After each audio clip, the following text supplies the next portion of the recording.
The Justice Minister says Christchurch's Justice Precinct will be the first and last of its kind following revelations of a long list of problems with the facility. The multi-million-dollar building houses the city's courts, police, fire, St John and civil defence. But now, almost 18 months into the building being operational, Checkpoint can reveal a list of defects and design flaws in the courthouse. Some of those issues are with the building itself and are in the process of being addressed. But the government says some problems can't be fixed. Our South Island reporter Logan Church reports. Christchurch's Justice Precinct opened to much fanfare in September 2017. The first of its kind, a one-stop shop for the city's justice and emergency services. It's a somewhat futuristic-looking building, with large expanses of glass windows and modern cladding soaring high into the air and dominating an entire city block. But beneath the shiny exterior, lawyers who work in the courthouse say there are serious problems. Grant Tyrrell is one of them, and is part of the Canterbury Westland Law Society. I spoke to him extensively about the issues with the precinct, one of those being its leaks. Perhaps the most obvious is above the security station on the Chewham Street entrance, which means that the scanning equipment can't be used when it's raining because it's being leaked upon. Rain inside the building? Yes, well the rain was outside the building, but it appears to make its way into it and onto the security equipment. According to Crown rebuild agency Ortacado, 2,000 people work in the precinct, which covers 42,000 square metres.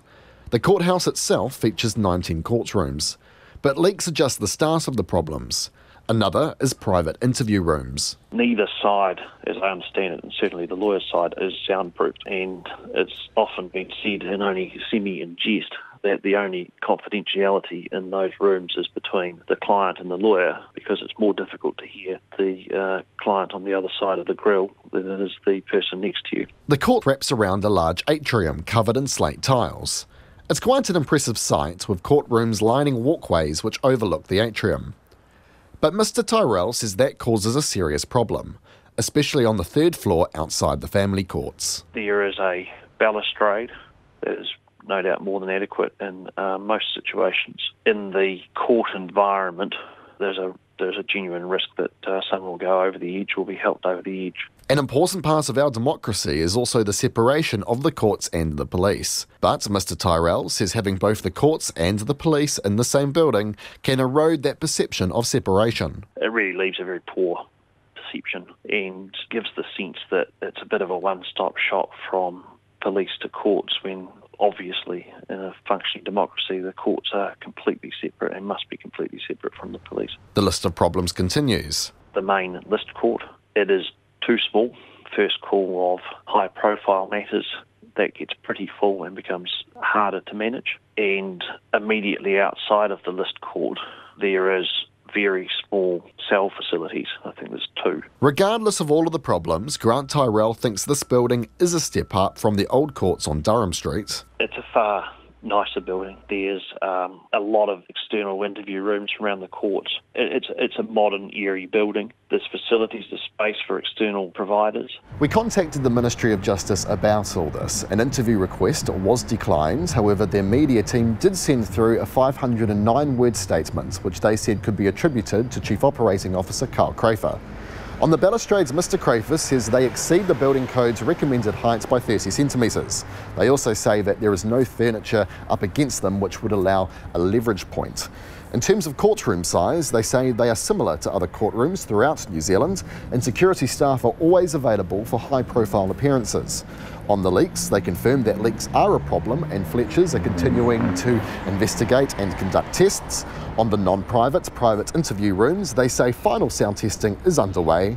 The Ministry of Justice also maintains that the judiciary are housed in the precinct in a way which ensures its constitutional independence from the police. But Justice Minister Andrew Little isn't convinced. The perception, at least, is that somehow the police and the courts are one and the same thing. And I understand the background to the design of the building was that, in the recovery from the earthquake, both the court buildings and the police building were unusable. There had to be new premises for each of them.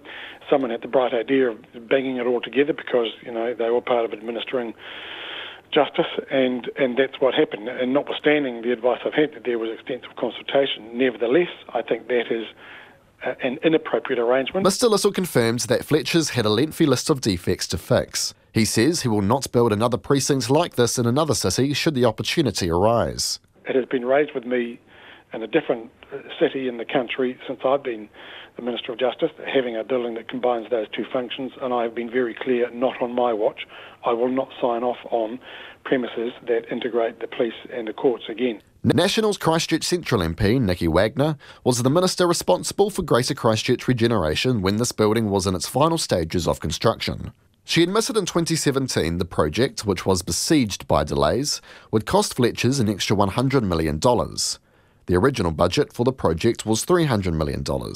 But she defends the precinct and the courthouse, saying it is a success. Well, it is a very large and complex building, and hundreds, if not thousands, of people work in it every day. So there will be glitches. But overall, I have to say, I haven't heard complaints before today. Checkpoint approached both the police and Fletcher Building for comment on this story. The police came back with a statement saying the co-location of justice and emergency services has enhanced the agency's abilities to partner together. They say the police respects the constitutional independence of the courts and there is a distinct physical separation between the two functions within the precinct. Fletcher's, however, has not responded. For Checkpoint, Logan Church.